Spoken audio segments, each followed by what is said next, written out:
watching cricket with the family in the stands to toiling hard and rising to the top. It was a reward for all the blood and sweat for Arafat Minhas as he made his ODI debut for Pakistan. And the 21-year-old ensured it was a memorable one.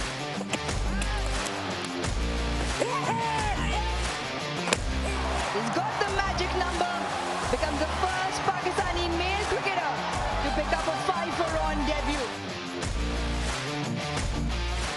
Chasing a modest target, Babar Azam looked in good touch. A big crowd as Babar Azam goes to his 38th ODI 50 to go along with his 20 centuries.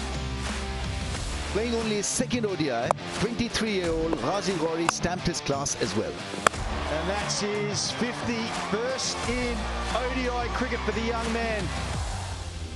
Arafat Minhas hit the winning run to cap off a fairy tale outing as the hosts were home with plenty to spare.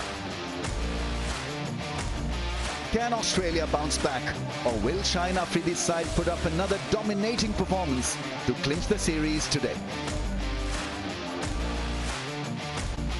The beautiful city of Lahore, welcome once again to Gaddafi Stadium, where we're here for the Bank Al-Falah presents KFC ODI series. It's the second one-day international between Pakistan and Australia. It's a great opportunity for Pakistan to win this series. It'll be their third consecutive ODI series win if they are able to win this one. And for Australia, it is definitely a chance for them to get back into this series, try a couple of different things, and of course go on and win this one. To talk about this particular encounter, I've got with me Amir Sohail and Greg Blewett. Amir, Pakistan leading the series 1-0. It's always a great thing to start the series off on a positive note, but they'd be hoping that they can back it up with another win and go on to win this one, because it just helps them in terms of confidence. What is very good for Pakistan, one, Ghazi Ghori really played the situation very well, and then good news is that Babar Azam has been scoring consistently, and that takes off the pressure from the other batters. And then when you talk about the bowling unit, Shaheen Shah Afridi is leading from the front. He's using his resources quite well, and that youngster Arafat Minhas, he was exceptional. The way he bowled tells you that he's an intelligent cricketer. He knows how to go about the job on different kind of surfaces, and he bowls with the right pace and the trajectory. Bluey, Australia, of course, have got a lot of work to do in that regard, because we're just talking about adapting to these conditions. It's very clear that it's all about the spin strategy. We saw that in Rawalpindi. Of course, we'll have to wait and see what happens here. But we're talking about adaptability and facing that kind of challenge here in Pakistan. Yep, 100%. And it's definitely going to be trial by spin, I think, again today. We'll see the pitch report in just a second. But I've had a little sneak peek, and it's dry, very dry, and it should take turns. So no doubt the spinners will be in amongst it for Pakistan. Australia did not, process the way spin was sent to them in the last game, so I'm sure they've had a few chats about that, and they'll have to play a lot better than what they did in the first ODI. So I'm also interested to see what Australia do with their side, whether they play an extra spinner or an extra batter, so that'll be interesting too. Speaking of spinners, Arafat Minhas was the star of the previous one-day international. These Minhas brothers are so talented. Talk about Sameer Minhas as well, but let's focus on Arafat Minhas, Amir, because his was an epic, memorable performance. Yeah, he kept on deceiving all the batters with the trajectory. The batsman thought, with that trajectory, the ball is going to land short, and that's why they were committing themselves on the back foot, and that's why this youngster prevailed, and he picked up not one, not two, not three, 5 wickets on a debut. It has to be a stellar performance.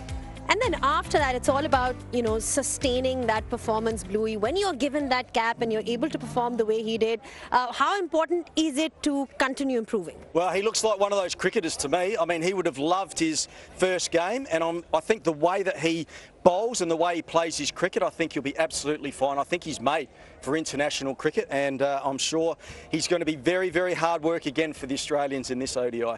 Well, it is going to be a challenge indeed for Australia. When you talk about this series, we've spoken about the spin challenge. Ready with the toss? Over to Ramiz Raja, who's out there with the two captains. It's a scorcher here in Lahore as we get ready for the toss. Graham Lebroy is the match referee. The two captains are out here. Shaheen, you have the coin. Here we go. Tails is the call. Heads it is. क्या करेंगे आप शाहीन? पहले bowling करेंगे। ये pitch एक दफा फिर आपके मकसद की लग रही है, थोड़ी सी फिरेगा बॉल। जाहिर सी बातें बनाई इसलिए है कि हम इसमें अच्छी बॉलिंग करें, स्पिन को डोमिनेट करें और इंशाल्लाह इनको कम से कम रन्स पे रोकें। आपका अपना रिकॉर्ड अगेंस्ट ऑस्ट्रेलिया ओडीआईज में खासा इंप्रेसिव है। आपकी अपनी फॉर्म बड़ी अच्छी दिख रही थी, थोड़ा सा रिवर्स भी मिलेगा बॉलर्स को यहाँ पे। आपकी अपनी फॉर्म के बारे में और मूविंग फॉरवर्ड के एक तरह से थ्रेशोल्ड पे सीरीज जीतने के क्या तासुरात हैं? बिल्कुल रमेश भी, मेरा यही जॉब है कि मैं अर्ली ऑन विकेट दूँ, अगर अर्ली ऑन नहीं तो मिडिल में आके कोई 1-2 विकेट लूँ और टीम को फ़ायदा दे। कुछ चेंजेस हैं? सेम टीम के साथ जा रहे हैं। Best of luck.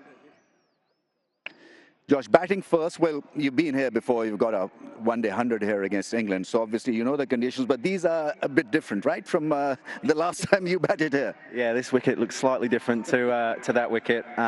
So yeah, it looks similar to the other day. Again, we've just got to adjust and adapt, and yeah, get on with it. Yeah, trial by spin. Is this something that is sort of hogging the mind all the time for an Aussie? No, it's not hogging the mind. I think we've got to learn on the go, and we've got some young guys in our group, but we've got to adapt quickly, communicate as a group, and just really back our game plan in. Yeah. Any team changes? Yeah, one change. Adam Zampa in for Billy Stanlake. All right. Okay. Have a good one. Cool, thank you. Right then, it's Pakistan who won the toss and have elected to bowl.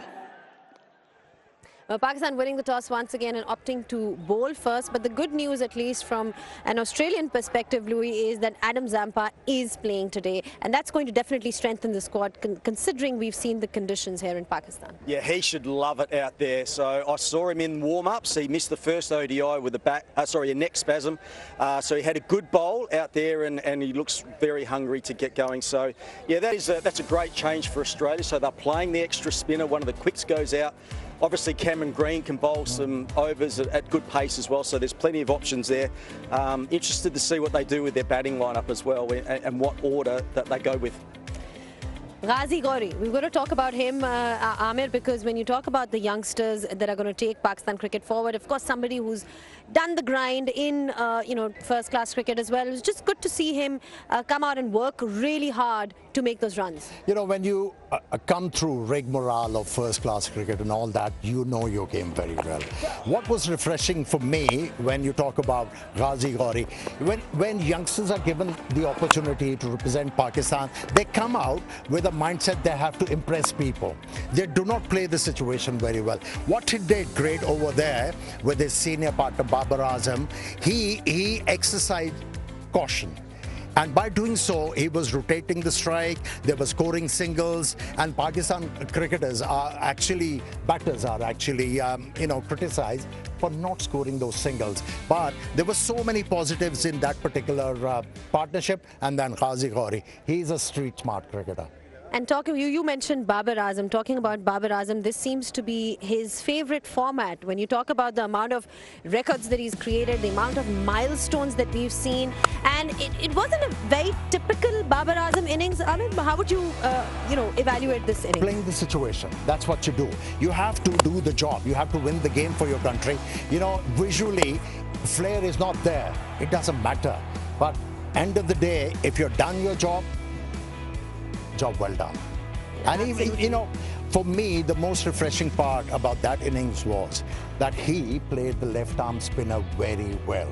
You know, he's been called a bunny of left-arm spinners, but in the last game, his feet were moving properly, he was presenting full face of the bat, and that's where he helped Pakistan get over the line, and he helped Ghazi Gauri as well, how to go about the job. These figures will tell you a story as well, because since his debut on the 31st of May 2015, this is where Babar Azam features himself. 6,570 runs, and you look at that average, 53.85, tells you a story about consistency and how consistent he's been in this format. Just from his perspective, Louis, it just seems to be enjoying this particular format. Gives him a bit of time, and when you look at Babar Azam and his career, he seems to have done really well, excelled in the ODI format. He's a serious player in all formats. I mean, we've seen him in the PSL. He just completely dominated that. So he is back with a vengeance. There's no doubt about that. And we saw his record there in ODI cricket, 53 average.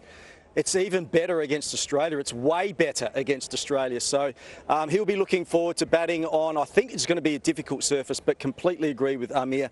He spoke about Ghazi Ghauri and, of course, Babar Azam, the champion. They did exactly what was required. They weren't looking to be the hero or anything like that. They did what they needed to do to chase that modest total down in difficult conditions. And Babar Azam, doesn't matter what format it is, he's an excellent player, and he'll be the prize wicket for the Australians again tonight.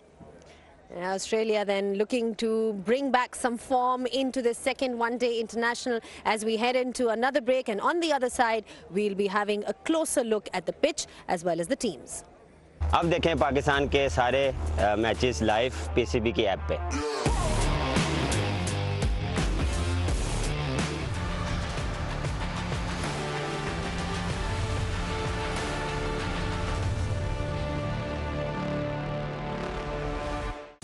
Well, we're back on pitch side with Pakistan opting to bowl first. Australia has been sent in to bat Bluey, and there's been one good change as we discussed. Adam Zampa is back. Yes, Adam Zampa comes in, so that's a great inclusion for the Australians, only makes them stronger. Billy Stanlake, the quick, goes out of the side, so a lot of spin options there for Australia. Sangha, Zampa, Kuhnemann. The only thing I would say is possibly with that batting order, that is a real tough ask for Oliver Peake, who's only 19 years of age, to be batting in that position. So maybe I would have liked to have seen possibly him batting at number 3 and then everyone slides down 1, but that's the listed batting order for the Australians. Short had a very good game, as did Matt Renshaw, who made just about a run at ball 61, the highest strike rate in the game. All right, then looking at Pakistan, they've gone completely unchanged, and Ahmed, they've stuck to the idea of having 2 paces in the form of Shaheen and Rauf.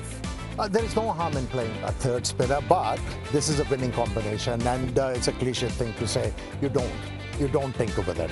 And I think Pakistani management did the right thing, giving all the players another opportunity to go and seal the deal for Pakistan in this series. Also looking at that top order, you know, Farhan and Maaz Sadakat. Farhan, we've seen that he's been in great form, of course, in the T20s. But Maaz Sadakat, he's got an opportunity to make a statement here, because when you talk about the youngsters that have come forward in the last year or so in Pakistan cricket, Maaz definitely seems to be one of the names that's been highlighted across the formats. I think he has to take a leaf out of Ghauri's book, and also Babar Azam's. You know, it's not about hitting boundaries. At times, it's all about moving away from your natural game, and that's what makes you a better player and a bigger player. And that's what he has to learn. He played few dot deliveries, and you could tell in the last game that a big one is coming, and it did so. So I think at times you have to curb your natural flair and just play the situation in a proper way. But the question is, are these going to be the conventional Lahore conditions that we get to see? There is a bit for the fast bowlers normally, but we saw that we turned to spinning tracks in Pindi. Is it going to be much the same in terms of the conditions? Let's find out from Bazid Khan. Focus now shifts to Lahore. It is quite hot. The sun's beating down, and the pitch prepared again is the one which has a lot of roughness about it. There are quite a lot of cracks, and you expect this to turn again. I think there'll not be a lot of pace in it, and the preparation is such that it should support the spinners. Now, last time around, the one player or one bowler you can talk about who weaved his magic throughout was Arafat Minhas. And he got the ball onto the stumps quickly. This is the first LBW that he got with Manas going back and then again attacking the stumps. This one's turned, so one that goes straight on and one that turns and hits the stumps. But the secret was that he was bowling so straight. He's bowled extremely straight onto the stumps. Even the balls which in the blue you're seeing are missing the stumps aren't missing by much. So that tells you that you need to be absolutely straight, and the length needs to be just short of a length, hitting top of off, top of middle. But the fact of the matter is that because it's a slow pitch, because the preparation is such that Pakistan wants the spinners to come into play more and more. I think that all the bowlers have a blueprint now on how to bowl on these surfaces, is try and attack the stumps. For the batters, make sure you use your feet correctly. You want to jump down the track, make sure you get to the pitch, because there'll be something for the spinners throughout. Well, some tips from Shadab Khan in terms of how to play spin, and that's going to be the challenge here, Bluey. I mean, how do you think Australia can negate this challenge? They'll obviously have to face the likes of Arafat Minhas, Shadab Khan, Babar Azam. I mean, what do the batters do differently now? Yeah, well, they've got to try and work out the golden mixture of attack and defence as well, because there's going to be some deliveries, particularly from Minhas and Abrar, that have got some wickets attached to them. So yes, you've got to have a good defence, you've got to have a good game plan to the left arm orthodox, which Australia haven't played well for a period of time now. We saw with those dismissals that the Australians are keen to go back to good length balls, so whether they just change that a little bit, get a little bit more onto the front foot. But also I think as a collective, Zainab, maybe, you know, the last half a dozen games here, there's been scores of around about 350 in ODI cricket. Maybe they've just got to rein it back a little bit, because they're batting first, and try and work out what a good score is going to be. Now, that might be 250 today, and if they get more than that, that might be a bit of a bonus. So have a chat to each other and work in partnerships and work out how you're going to keep a few wickets in hand and how you're going to get to a respectable total. Well, last 5 games actually have been over 300 runs that have been scored in Gaddafi Stadium, Lahore, and this is what you have. 362 for 6 is what you have right at the top. But we've seen plenty of scores above 300. So batters love batting out there. But like we've spoken about this, Amir, that these are the numbers that we're seeing in last year. But this pitch, we're seeing that the strategy has been throughout for this particular series to prepare spin tracks. You know, most of these matches were played just before the Champions Trophy, and also during the Champions Trophy. The pitches were fantastic. But since Pakistan is playing their home series, they want to walk away with the advantage, and that's why these pitches are aggressive in nature, and they want to attack the Aussies with the spinners. But for Aussies, what I would suggest, they don't have to go for the broke. All they need to do is think about initially 160. And from there on, they keep on building. If they get to 250, that can challenge Pakistani team. 250, is that what we're looking at then, Bluey? Because it's important to re-evaluate the numbers. I know we saw a lot of over 300s, but considering the conditions. Yeah, well, I heard Josh Inglis at the toss saying it's a very similar surface than what the first ODI. Now, Australia only got 200, but they did challenge. They made Pakistan work quite hard in that run chase. So, yeah, I think if they can get a score around about 250, they'll definitely be in the game.